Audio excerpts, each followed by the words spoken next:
All right, guys. Hey, welcome to the Monday Morning Wake Up Podcast. Paul McClain here, and honored for you to join each and every single Monday morning at 7 a.m. Pacific time. And today I wanted to kind of go back and say, hey, what have I heard from you guys that's really been the most instrumental for your success in helping you go out there and serve more clients? At the end of the day, that's what we're about, serving more families and helping save agents, giving them a shot with us with high comp and to go out there and serve more clients as well. And so over the past, I guess 14 years now, I've messed it up a lot. I've gone out there, had 9 no-shows, 12 no-sales in a row. And in those moments, I was always trying to figure out, how do I get a little better? How do I grow? Plugging into podcasts, taking notes, record myself, going back, and just really trying to perfect what worked for me. And what I found was there was 8 steps that gave me some structure to the final expense in-home presentation. Like when I went in there, I felt confident. I felt secure. And I guess for the most part, because I didn't have any experience or a lot of it to really kind of pull some confidence from, I had confidence in the fact that these were steps that I had kind of gleaned and grabbed from different top producers. These are some things that I kind of put in place, and I was like, this just is the way it makes it flow, right? So when I went in, I wasn't getting lost, getting distracted, losing focus. I wasn't getting sold by the client. I wasn't down their path. I was able to lead, guide, and direct them, all right? And so for some of you that are looking at this whiteboard right now, all right, and you're already kind of disqualifying the credibility I've got because you're looking at my penmanship. And I said, if penmanship would be a disability, I'd have one, right? I could ask for SSDI, but it ain't, all right? And so don't focus on the penmanship, focus on the concepts, because I promise you these will make a big difference. And to the tune of when I was out there in the beginning trying to help 20-30% of the clients I sat with, and then at the end really get into a level because they asked for help, I had my mind right. I knew exactly who I was and who they were, and I understood these 8 steps. I was able to go out there and really, serve and help about 90%, if not more, of the clients that I sat with each and every week. And these really kind of, teed me up to do that. So as we get into it, I want to first start with, you got to know who you are. All right, so knowing who you are is understanding that you are the professional that has significantly more value to offer them than the value you get in the form of a paycheck. Not every person gets that. So if you're out there peddling carpet, right, or selling some knives or whatever it is, you're not changing that person's life. They might be able to cut the steak a little bit faster. But with what we're doing, we're helping somebody when they're going to go through the hardest time in their life, when they pass away and they wake up and everything about their life is now forever different. Right? That emotional shock that happens, and then coupled with that financial devastation of what do I do? How do I pay the bills? Guys, that's what we step in and serve with. So if you don't know that, right, what does that look like? You go and you say things like, if you wouldn't mind, if it'd be okay with you, you're really subservient, opposed to going in, taking control, having dominion in that appointment, and being the professional that everybody wants to have, which is a confident person that's going to lead, guide, and direct them, right? If you go to a doctor, do you want the doctor to be like, well, I think you might have, I don't really know what you have. Let's Google it and we'll figure it out together. You don't want that. You want them to be assumptive, assertive, direct, and give you the guidance you need, right? That's what they're looking for. They filled out a form, they send it back in. So first step is to know who you are.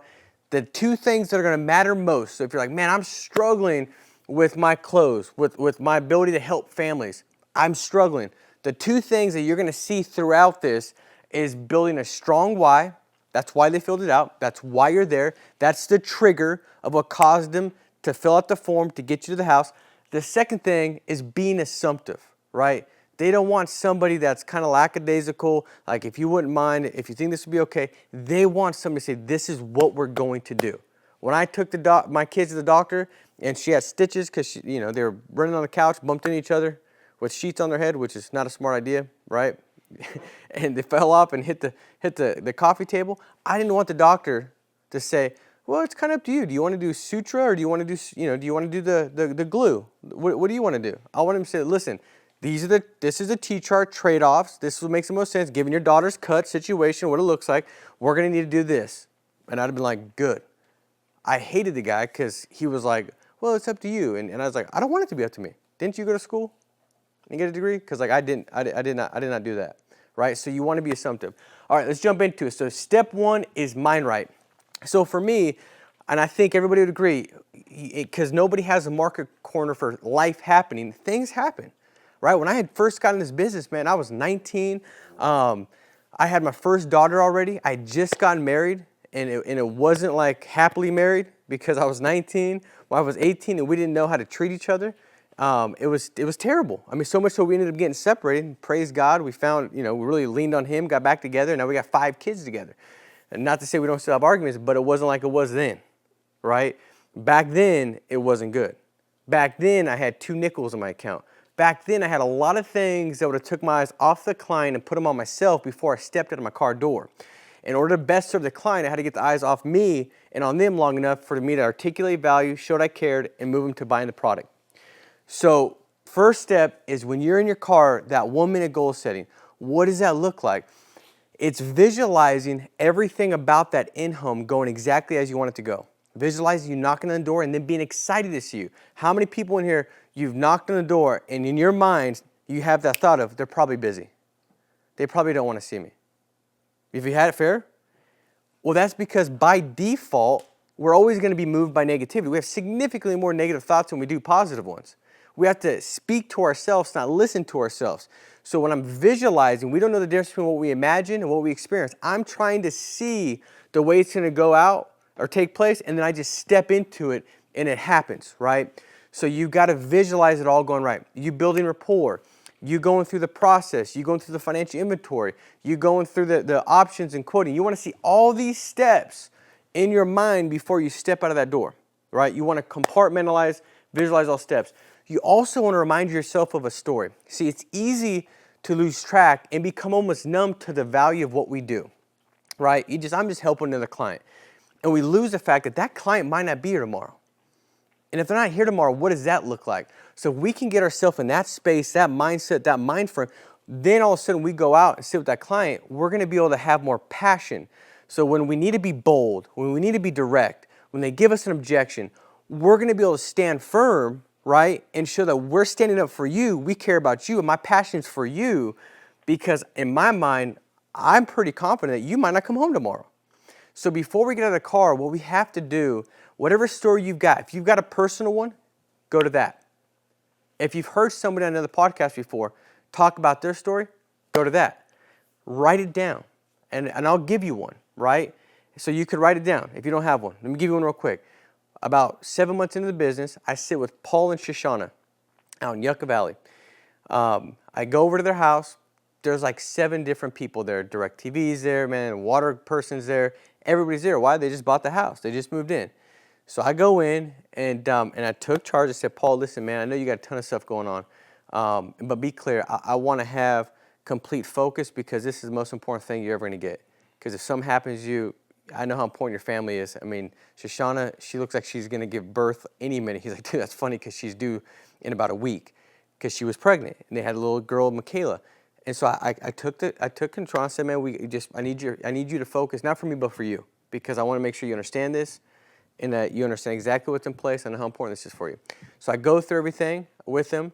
I write it up. Shoshana, at the time, she was 9 months pregnant. They had a little girl that was 2, and I remember that because my daughter, Peyton, was right about 1, so close to the age, and I helped him out. Left the house. This is back when we had paper apps, paper policies that would come to us all the time. So about a week or 2 weeks later, I go back and deliver the policy to him. I go through, and she'd already had the baby. The baby was like 2-3 days old. They just left the hospital. I remember walking through the front door. Shoshana's on the right, sitting in the little rocking chair with the baby. And I go to the kitchen counter with Paul, and I go through everything and explain exactly what's in place, right? And he's just like, man, I just want to thank you for getting this in place. He's like, I'm kind of, I've always worried about it. He's like, I've been in the military. I do the crane work. He's like, I feel good about having this in place. Thank you. No kidding. 90 days later, the baby's now 3 months old.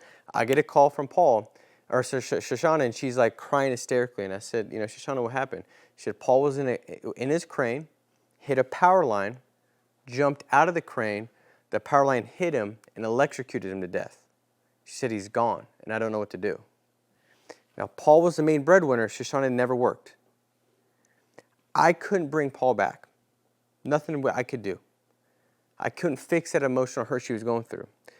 But in that time of her going through all that, of going through the fact that telling the girls, Michaela and her little baby, that daddy's never coming home, for me to be able to step in and give a check that's going to pay off her mortgage and give her time to breathe more and to figure things out, where she doesn't have to go worry about getting 2 jobs the same week that her husband passes away. Because what would happen if she didn't have it? That's what would take place. Does that make sense? And so that's what we do. So I would remind myself of that story before I got in my car every day. And to me, that client I was sitting with, man, that was Paul and Shoshana. That could be them. So I convinced myself. So before I get out, convince yourself, if you knew without a doubt that he wasn't going to come home tomorrow, maybe like you got a dream, you're like, I feel like it's 100% going to happen. Then would you take an objection? Then would you let him treat you as anything below the person that's really going to take care of his wife and kids, but the check that's going to allow them to survive? Would you then let that happen? I don't think you would, right? So that's how you get your mind right.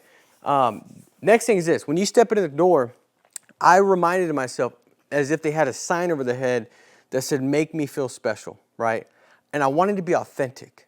The worst thing is like trying to build connection and rapport and it's not authentic. You do it just because you think it's a part of the 8 steps, which it is. But if it's just to do it as a formality or just to check it off, it's going to be a negative, not a positive. But I can tell you this much. If you can build good rapport, you can't convince until you connect. Meaning that I can't influence you with the thought process I've got unless I've connected with you. Then I can kind of convince you of the thought process that you should have based off the one I have as I go through everything in your financial inventory and figure out your situation, right? So as you go through that, remember there's 3 things: occupation, recreation, family. If I go in and they had a beautiful house, I knew that he probably, had a lot of passion behind his job and career. If he was doing really well, I say, man, Jeremiah, dude, beautiful house, man. I mean, I walk through a lot of doors all day, every day. Some it's like I feel like I gotta wipe my feet on the way in, on the way out. Is that how it works? On the way out of the house, right? Your house, man, is beautiful, dude. What do you do for work? And guess what? He loves to talk about, or she loves to talk about what she's doing. Or if I walk in and they've got like Los Angeles Rams flags and, like little bobbleheads everywhere, do I talk about it? Like, man, how excited you were. Did you like him before they went to St. Louis, or you're one of those bandwagon guys? Don't lie, dude. I can read people. I do stuff like that. Why? Because it's funny and it makes them seem like this dude ain't just trying to build some fake rapport. I'm kind of like, messing with him. Got some sarcasm. Does that make sense? And people like that. So I'm trying to connect. Family. If I walk in, older lady, and she's got all these pictures of her grandkids everywhere, man, I talk about that. Like, man, how many grandkids do you have? You're like Sarah. Is your husband's name Abraham? Like, that's incredible. You know what I mean? I'll say stuff like that. And if it works and it's funny, guess what? I do it all the time. And it never seems like I've done it for the first time. It's like if you go to Vegas, what's that show, Circus? Is that what it is? Circus Soleil. That's what it is. And I wanted you to say it because I've said it 4 times. I always say it wrong. So when you go, you're not like, wow, it looks like they've done it a billion times and it's unauthentic. It seems like it's it's real, it's authentic, they're passionate, it's entertaining, it's captivating. When I go into the house, I'm on. Does that make sense? And if it works, I keep doing it. And then I'll even ask, and somebody said this yesterday, it was a great point, like ask for advice. Like, man, you got 7 grandkids. Now if you don't, you don't, but like I've got a bunch of kids, I got 5. So I'd ask like, any advice? Because you got 13, are any of them in prison currently? Well, no. I said, well, I got 5. I'm hoping none of mine either. What advice you've got to keep them out of prison? You know what I mean? Like, I want to ask, and then guess what? We're connected. We're connected. And the thing is this: you want to be more interested than interesting. Let me articulate that. So, like me being interested, Jeremiah's like knowing about you. Like, dude, when did you start playing basketball? How long ago? Were you always that good? You sucked before, right? How many kids do you got? What are the ages of the kids? You married? Been married before? Just knowing about you. Interesting. See, people, guess who they're more interested in? The person that they're most interested in the world? Themselves. That's why like you is like the most popular word, the best word you can use is, hey, you, because people are interested in themselves. Now, when I go and I'm trying to connect with you, I'm not trying to talk about myself, but in the beginning, I screwed it up. I wanted to tell them all about my kids and this and that. And guess what? I was very interesting. That was an interesting human being. But guess who wasn't interested in me helping them? The client. So the way it works is this. You also don't want to know everything about them and they don't know nothing about you. You know what that means? That means you're a creep and they're going to be creeped out. So you want to know, like if I know Jeremiah is married and he knows I'm married, I know how long he's married for. So we know stuff about each other, but I know a little bit more. If he knows I got kids and I know he's got kids, I know how many kids and how old his kids are. You understand what I'm saying? That's important when it comes to connecting with the client, okay? So that's step one. Step two is this, who I am. So when I get into it, I'm going to say, so like, Dennis, listen, who I am is I'm a field underwriter, not a captive sales rep. And all that means is this. We look at all the different carriers out there because what I can tell you to be true, man, after the last like 14 years is every client situation is unique and different. It's never the same. Different ages, different health. Today we had some clients with diabetes, we had some with high blood pressure, some with cholesterol, some were good with Mutual of Omaha, some were good with Americoast, some were good with John Hancock. Every situation is unique and different. And so as a field underwriter, my job is to kind of figure out how to best help you. Like every client I've sat with today, we were able to help, but it wasn't necessarily with all the same carrier. So my job is to look at your situation and figure out who the best fit is going to be for you. Does that make sense, Jeremiah? Yeah, it does. Okay. Perfect. Now, what I'm doing there, when I'm talking about who I am, is I'm basically proactively handling these objections. I'm handling the budget objection, and let me tell you how I do that because I left it out. So when I say, we look at all the carriers, that makes sense? He says yes. And I say, also, Jeremiah, these products and plans, they're state regulated. And so I've had a lot of clients I've sat with, Jeremiah, over the years, and it's pretty common where they say, Paul, listen, I know how important this is for my family. I'm not confused. In fact, some clients will say, I can't even sleep good at night knowing that it's not in place. But I can't afford it because when I look online, when I see the TV commercial, or I see the thing in the mail, it's like $200, $300 a month. And I can't do that. I'm on a fixed budget. And so the good news is this. All these state-regulated options, they're able to fit those fixed budgets. And about every family I sit with, Jeremiah, we're able to find a plan that's going to fit their budget. And my job is to be able to do the same exact thing for you. Does that make sense? And they say yes. So this is how I do that. Now, once I've gone through that, I've overcome the budget objection because, and this is a big deal because guess what? If they're thinking the whole time that they can't afford it, do you think they're listening to me at all? No. So the importance of being proactive to handle objections that might be clouding their or plugging their ears or clouding their vision on what I'm going to provide for them is because if I don't do it in the front, when I start getting into the financial inventory and going through these questions that build the value, that paint the picture, they're not staring at it because they're still thinking about, I probably can't afford it. So they're trying to like almost keep their guard up and justify why it's really not. I understand that picture seems vivid, that seems real, that seems like what's going to happen, but let me try to figure out how it's not going to be that bad because I don't think I could afford it in the first place before I even showed the budget or prices. Does that make sense? It's kind of like I remember going into a client's house one time, and no kidding, I don't know if you've been there, but there was like, I don't know if they had like 98 dogs, but there was dog crap everywhere. Like, dude, I was like it was landmines, bro. Like I thought I was gonna lose a leg walking through this place. It was everywhere. And by the way, when I sat down, I just saw them looking at the dog crap that was everywhere. Because guess what they probably did? They forgot I was coming over. And I knock on the door. I'm way too presumptive to not get in the door. They probably were like, you can't come in. I was like, nah, it's no big deal. Shoes on or shoes off, and walk in. There's dog crap everywhere. So I knew if I don't address that proactively now, they ain't going to listen to me building the value because they're thinking the whole time, this dude's judging our dog crap. He's judging us. So I said, listen, guys, you got a bunch of dog crap everywhere. Did you notice that? And they're like, yeah, we're so, I said, no. I said, I'm so glad that you didn't. You know why? They look at me real funny, like, why? I said, the other day, and I'm not making this up, I walked in the house, and in our kitchen, right on the floor, a bunch of crap, right on the floor. I thought, what the heck?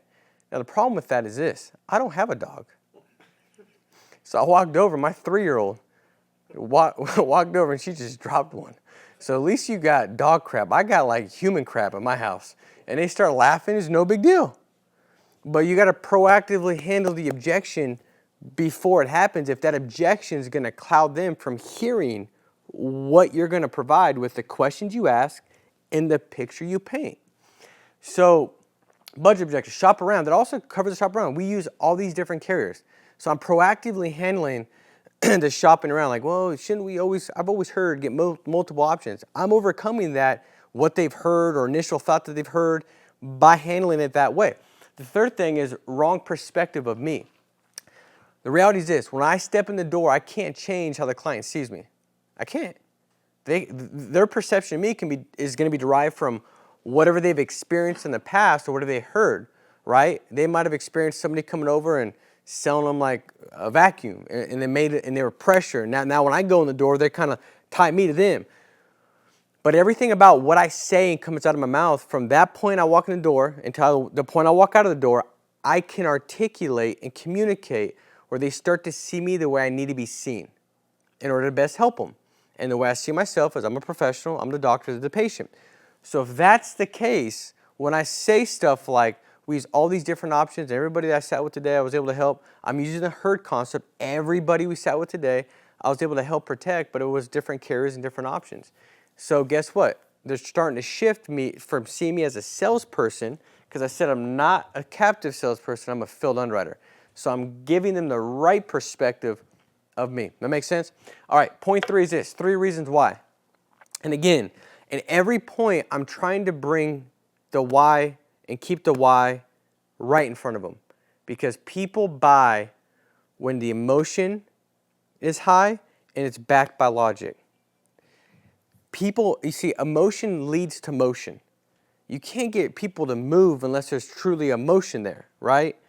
And so I got to get them to see. So I'm going to bring the why in all 3 of these. So this is how I do it. I say, listen, now Jeremiah, most clients that send back this request, it's usually for the same exact 3 reasons, or one of the 3 reasons. And Jeremiah, the first one is to make sure that when they pass away, their final expenses are covered, that it's taken care of. And the reason why is that's the first thing that you're going to go through, is when somebody passes away, that same moment, they're kind of hit with like, oh my God, like, what do I do? Like, every bit of my life has been lived with this person, my spouse. Like, when I wake up, I see where their coffee cup is, that reminds me. When I go to bed and the conversations we had before we go to bed, that reminds me. Like, every bit, my partner, my life partner, the person I've lived life with is gone. That's what they're going to be hit with. But the thing that follows that right away is final expenses. How do we take care of that? How do we take care of the burial, cremation, transportation? What does that all look like? And so most clients that sit with Jeremiah, that's something it's very much on their mind, is wanting to make sure when they pass away that the final expenses are taken care of, so that they don't have to financially stress and make those decisions to figure it out and do a GoFundMe, all these different things the moment they lost their spouse.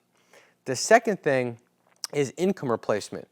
Because, you know, at the end of the day, Jeremiah, most clients I sit with are on a fixed budget and they don't have a ton of disposable income. And if it's tight now, think about what it looks like when the income is cut. Because if you're both on Social Security, Bob and Mary, and Bob, yours is $1,500 and Mary, yours is $800, and you got $2,300 coming in, well, when either one of you pass away, that income is going to reduce by $800. And so most clients realize is when something happens, that loss of income can create a financial devastation. It could create financial turmoil. And they want to have something in place that can help the spouse and the family breathe more and get through it and then figure out what to do. But they got so many months of income that's replaced to allow that to happen. The third thing is leveraging legacy. I've had a lot of clients, Jeremiah, they say, listen, we have so much disposable income coming in each month. Maybe they already have life insurance or they don't. But they say, when I pass away, I want to just leverage what I've got and leave more. So instead of having an extra $100 a month going to my account, I'd rather get a plan that's going to leave a tax-free benefit to my kids or grandkids, or leave it for the college, or leave it for donation or to church charity. They want to just leverage their legacy when they're gone. So for you guys, because every family's situation or desire is a little different, but are all 3 important to you? Is one more important than the other? What's the most important for you guys? And they choose. Now, what I didn't say was, why did you fill the form back out? Why did I not say that? Because I'm not going to ask an open-ended question that gives them the ability to give me a stupid response, right? Stupid response is like, "No, we just saw it, we just filled it out, just kind of get some information on it." That's a dumb response. But if you ask a dumb question, you get a dumb response. So my questions that I ask, it's all going to be tied to me knowing the answer that I want. And I know I'm going to get it. So I say, which one of these three or all three or two of the three, what was most important for you? They're going to tell me. They're not going to say, it was actually the fourth one, the information one. That's not what they're going to do. So I'm going to get the right answer, right? Now, what you want to realize is this. In the three things, do you see how I go into detail about it? I don't just say three things that most people filled out. 1, final expense, 2, income replacement, 3, leverage legacy. Which one was most important to you? I don't do that. I go into detail of why. Usually it's final expense, and the reason why is because boom, boom, boom, boom, boom. Or it's income replacement. The reason why is boom, boom, boom, boom, boom. Or leverage legacy. Boom. Does that make sense? So I give more value because I'm trying to get them to see themselves in the story and reasons of why those people or families just like them fill it out. Does that make sense? All right, point 4, the 3 things we want to accomplish. So I say now, you choose. So Jeremiah says, I think final expense. I say, perfect, Jeremiah. Now listen, there's really 3 things that we want to accomplish today. The first thing is to make sure you can afford it. Because at the end of the day, if it's something that's unaffordable, it doesn't matter, right? Because the only plan that makes sense, Jeremiah, is the one that's there when you pass away. And the reality is this is the most important thing, so we want to make sure it's something that you always have because it's always a good fit. And Jeremiah, I could just tell you, man, we've had clients that have called in, and it's one of the worst situations that we can have in our office, but it's happened. And the spouse says, you know, my husband passed away, Bob didn't make it home last night, or Bob didn't wake up last night. And they say, can you get the process started because we need to have the final expenses taken care of and we need to make sure the income's covered. And we pull up the policy, and Bob called in 4 months ago and canceled the plan, and his reason was he couldn't afford it. Now, Jeremiah, I'm really good at what I do because I'm very diligent to make sure, and we are in our whole agency as field underwriters, to make sure you can qualify and that it is affordable because we never want that to happen. And anything is better than nothing as long as that thing is there when you pass away, as long as the protection's there when you pass away. So first step is make it affordable. Does that make sense? Second thing is to make sure you can qualify. Because Jeremiah, we've had a lot of clients that we've sat with as a field underwriter. We get a lot of it where they say, I've tried to get a policy here and I keep getting declined, I keep getting declined, I keep getting declined. And as important as it is for the family, as aware of the importance that the family has, it doesn't matter because they just can't get qualified. And so even though things look good, a price looks good, they can't get qualified. And so my job as a field underwriter is to go through all the guidelines and figure out based off your unique situation, your health, which one's going to actually qualify you. Because if it looks good but you can't qualify, it doesn't do any good. Does that make sense? And obviously this is really important. This third thing is that you understand it. Because the last thing you want to have happen, and I've seen this where I sit down with family and they say, you know, Paul, my husband had life insurance before he passed away. We thought it was all good. He had a heart attack and died. And what we found out after the fact, it was only accidental death, so they didn't pay nothing out. And they didn't know what they had. It looked good, but they didn't know what they had. And so I want to make sure you guys understand exactly what's in place, and there's complete, crystal clear understanding of what that looks like. Does that make sense, Jeremiah? Now I'm going to stop here real quick too and break this down because I want to give you guys the reasons of why I'm saying what I'm saying, because you can say the same words, but the client can hear it differently based off how you're saying it. A lot of times how you're saying it is derived from why you're saying it and an understanding of why you're saying it. And so each one of those, did you see how I told a story? So make sure it's affordable story, because we have clients that pass away and we get a phone call and then they end up not having it. You see how that makes it real? Because stories sell. The best way to sell is through stories. And it's easy to communicate stories. Qualify, told a story. Understand, told a story. All right? Now going to step 5, process. So once I do that and he says, yeah, that makes sense, I say, now, Jeremiah, the way the process works is pretty simple. What we're going to do is once we find a plan that's a good fit and it does those 3 things, I can't make the decision for the carrier. What we'll do is we'll send it to the carrier. We'll do electronically. They'll go through, look at the MIB, look at everything, medical records, and they're going to decide if it's a yes or a no. Now, I know how important this is to you, so just so you don't get discouraged, because it does happen. If it is a no, it's not a big deal. I'll just look at the next best option. We're going to look at the lowest risk first based off your health and go from there. And the reason being is that LIMRA did these statistics, and they found like 80% plus or what have you of Americans that have life insurance, they're paying too much. Not because they have a bad plan. All the plans really are good. It's just based off their underwriting. But they have a plan that covers conditions that they don't have. They don't have cancer, their plan takes cancer. They don't have diabetes, but the plan approves diabetes. So we're going to look at the lowest risk based off health and then work our way from there. But we'll make sure we find something. Now, once they say yes, we'll have 30 days to tweak it up, adjust it down, do whatever we want as far as the product or plan goes. That makes sense? Perfect.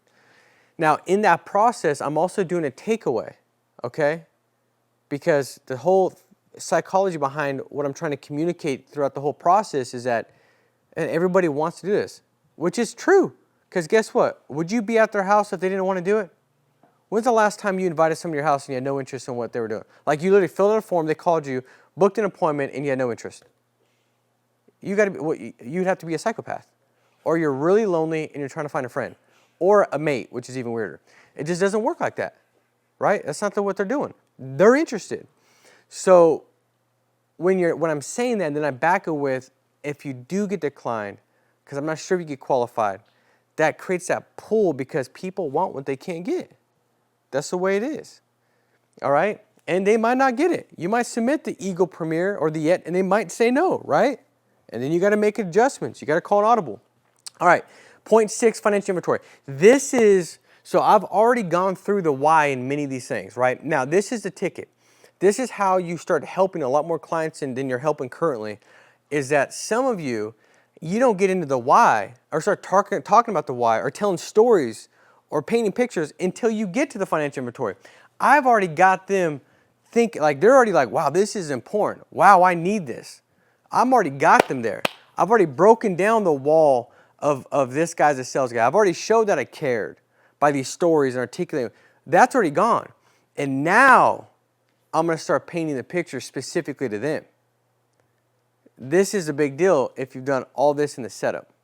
So now the painting the picture through the financial inventory, I go through all the questions. You don't want to skip a question. They're all there for a reason. And if you feel like uncomfortable, just say, listen, I'm going to go through all these questions because it's required so they know that I'm doing my best to understand your situation. I have to submit this to the agency so they can kind of see exactly that I did a good job assessing everything. And so the first one is this. Both of you guys retired? Right? You go right into it. What's your Social Security? What do you make? Do you have a pension, 401k? Anything that acts like life insurance? What kind of life insurance do you have? Have them get the life insurance out. If you're having a hard time getting the life insurance out, because that's essential. A lot of the deals you write with Final Expense are replacements because you're able to put them in a better position. Maybe they got something in the mail that goes up every 5 years, and they don't know that. Maybe they got something in the mail that doesn't cover them for 2 years, and you can give them a level product, and they don't know that, right? So the way you get the policy, is you say, hey, Jeremiah, listen, I got to go through and look at these guidelines. But while I'm doing that, go grab that policy that you said you got. If it takes you a while to find it, no big deal. Most clients come back and they got like cobwebs in their head because they're like fishing through the basement. It's all good, man. I got to spend some time going through these different guidelines. So go ahead and grab that real quick. It's going to save you like a ton of time. It'll save you 25, 30 minutes. So I make it about you. And I also say it's no big deal if you have to, because again, I'm overcoming that objection. Because a lot of times, if you're having a hard time getting a policy out, they'll say stuff like, man, I don't know where that's at. I threw that. It's somewhere in one of these drawers, or I don't know. But if I do that, I've taken it away. I said, man, some clients it's 33 minutes to come back, but it'll save you probably net 7 because it takes a long time for me to go through, and I can see exactly how they underwritten it on your last policy. And they'll go get it. And now you can see what they've got in place. But you don't want to miss any of these questions. Now, what I saw with a lot of clients, a lot of agents, is you get everything painted and then you don't ask the questions that create the true value. The questions is once I've got their income, it's Bob, if you don't come home tomorrow, Mary, the income goes from this amount to this amount. How does that impact your ability to pay the bills and take care of everything? That's a good question. But if you do all the painting of the picture and then you don't ask a question, that allows them to step into the picture and actually experience the emotions of that picture, you miss the boat. See, again, going back to it, we don't know the difference between what you imagine and what you experience. That's why you could have, everybody have a nightmare before? That isn't real. You wake up, you start crying, and I know I did it, and my wife was like, you're crying like a little baby. I said, prove it. She said, I didn't record it. I said, there's no proof then. All right, let's never talk about this again. But she's like, you're like crying like, like whining like a baby, which means my body thought it was happening. It wasn't happening. It was a dream. It was a nightmare.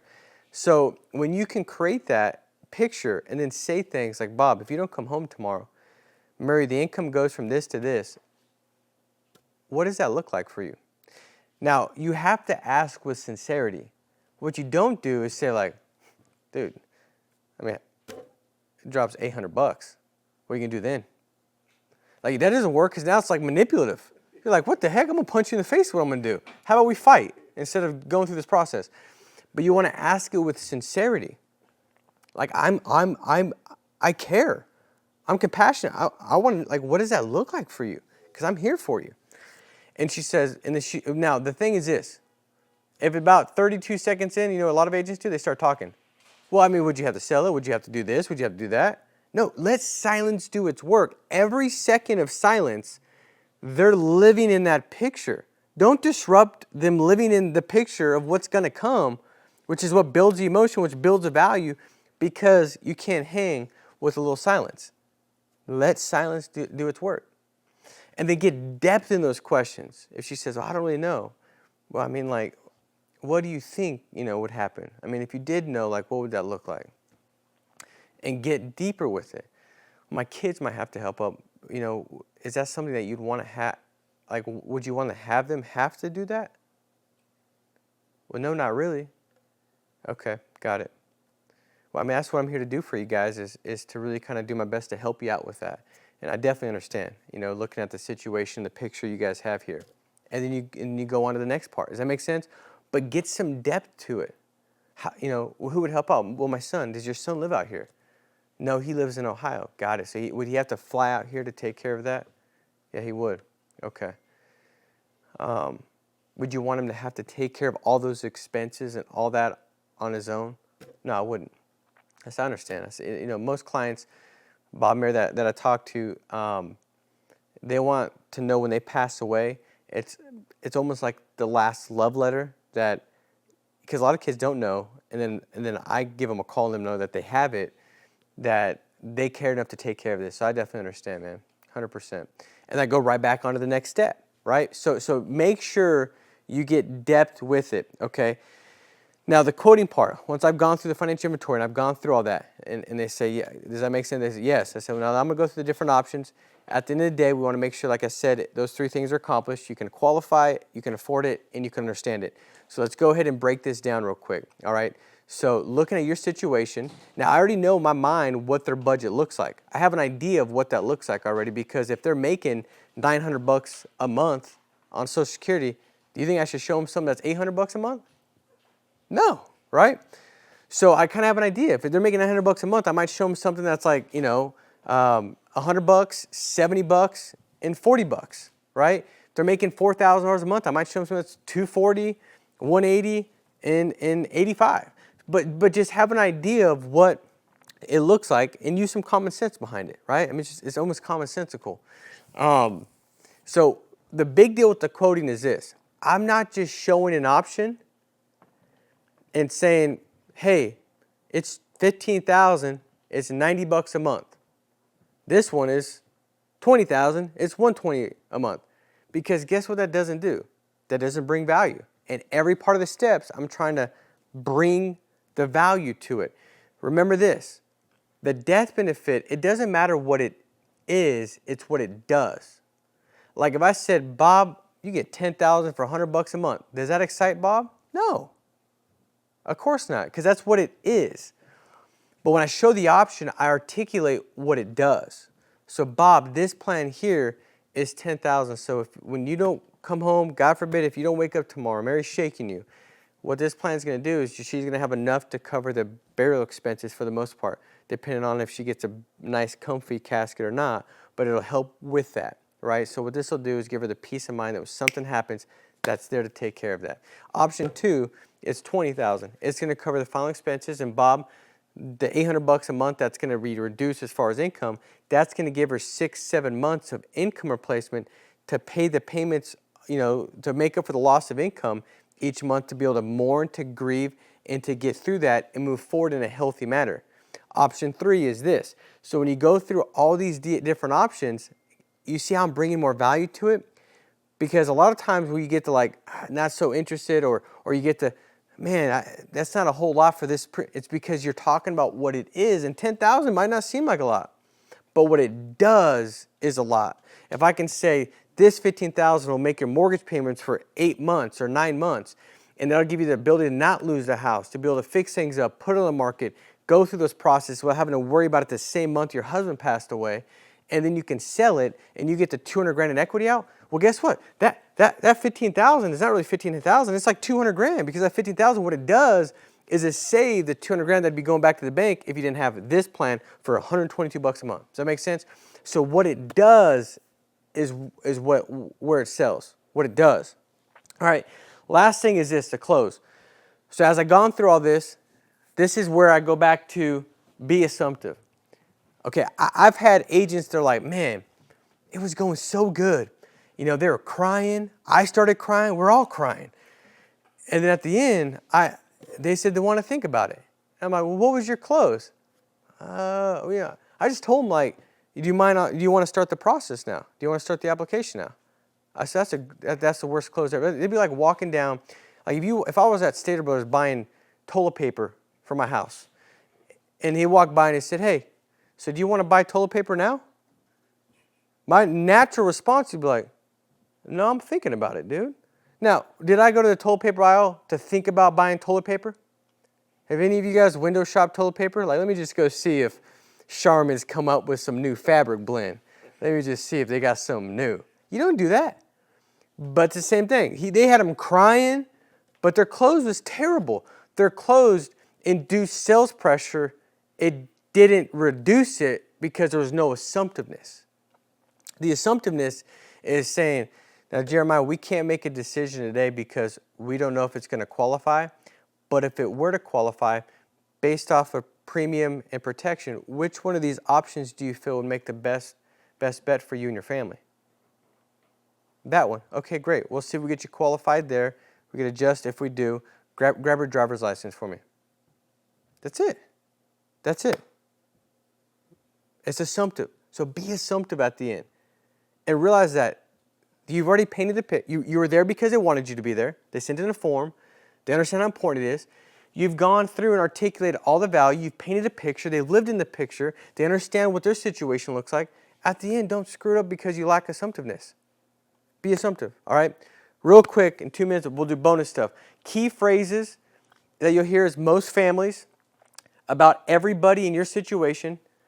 And that's crucial, because that's like the whole herd concept. Man, like, Jeremiah, most clients in your situation, or I had a client just like you that just had one Social Security coming in, and their spouse had already passed away. And this is kind of what they told me, and this is kind of what they were looking at, and this is what we ended up doing. Because people want to feel like they're not on an island. They want to feel like you've serving and you're helping, and you've seen people just like them. And guess what? They want to do what people just like them do. So the first, these are just key phrases. Next one is, does that make sense? That's kind of like a trial close. You're trying to figure out, are you tracking with me? Are you with me? Does that make sense? Right? Well, I don't know if that does or not. Well, then you can go back and articulate and drive some more depth, tell more stories, build it back up. But does that make sense? It's just to kind of see, like, are you with me? Yes, yes, yes. Give them a pattern of yeses, right? Next one is this. You want to teach them how to treat you. All right? So as you go through everything about this process, these steps, should get them to want to treat you in the way that you need to be treated. Every one of them, right? No matter how they saw you when you stepped in, they should now be seeing you the way you see yourself, which is a high-level professional that's bringing significant value. Significant value.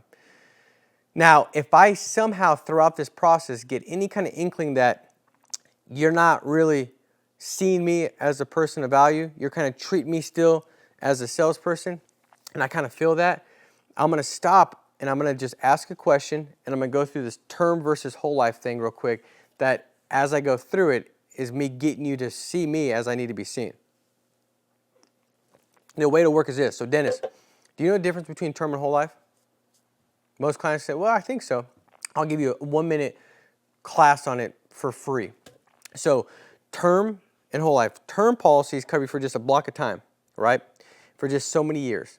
And so it's like temporary. It'll cover you for 10, 20, 30 years a term.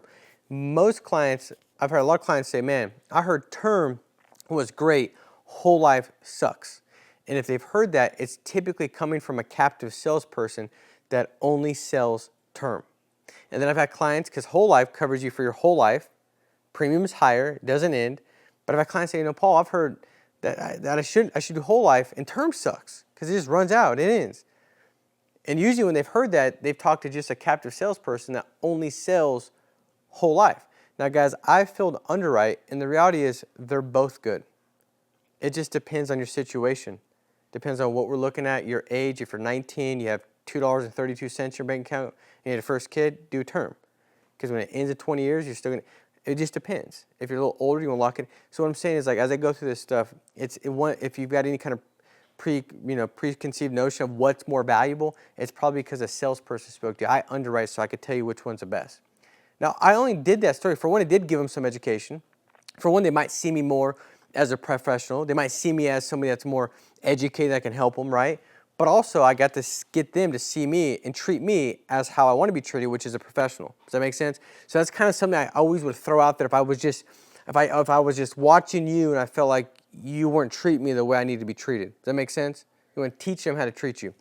All right, last thing is this 2 points of psychology that my communication, my goal is to convey this, and through my communication is people want what everyone is doing. They want to do what everybody is doing.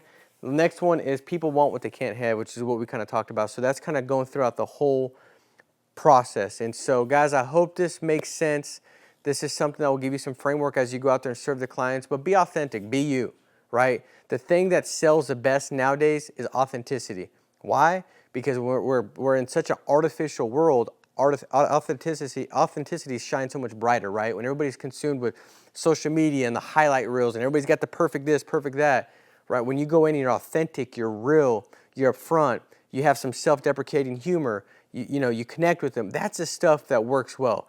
This gives great framework to that. So guys, make it a big week, be strong, stay steadfast, comment below, share this, like this.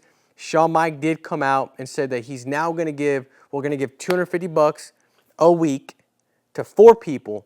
So $1,000 given out every single week. And so guys, comment below, share this, like it, subscribe, and we'll talk to you soon. Take care. Bye-bye.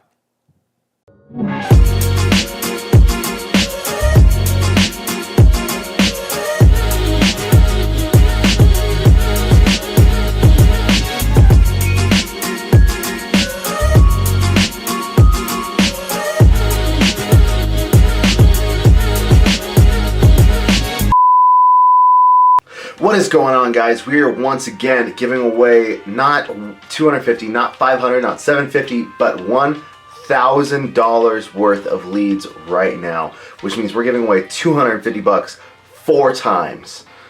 That's a pretty big deal. So what are you doing right now? If you commented on last week's video, which is playing right here, you're automatically entered to win, and you're 4 times as likely as you were previously to win these leads. So leave a comment right now as you're listening to me talk. I'll talk a little bit more so it gives you a little bit more time, but guys, this is huge. It's really, really big, and it's exciting, and I'm glad that I get to be able to do it for you guys. So leave a comment so you're entered to win $250 worth of leads. Without further ado, let's see who won this week. Our first winner is June Green, saying Sean is so passionate. The next one, Christina Marie, let's go. Winner number 3, Jonathan Alvarez, thank you Paul and Sean. Hoping I'm going to change my life. And number 4, who is our 4th winner for this lead credit? Vanessa Barrera, I took plenty of notes. Thanks Paul. It's that simple, guys. Leave a comment right down below and you too could win $250 worth of leads. We'll see you next week, guys.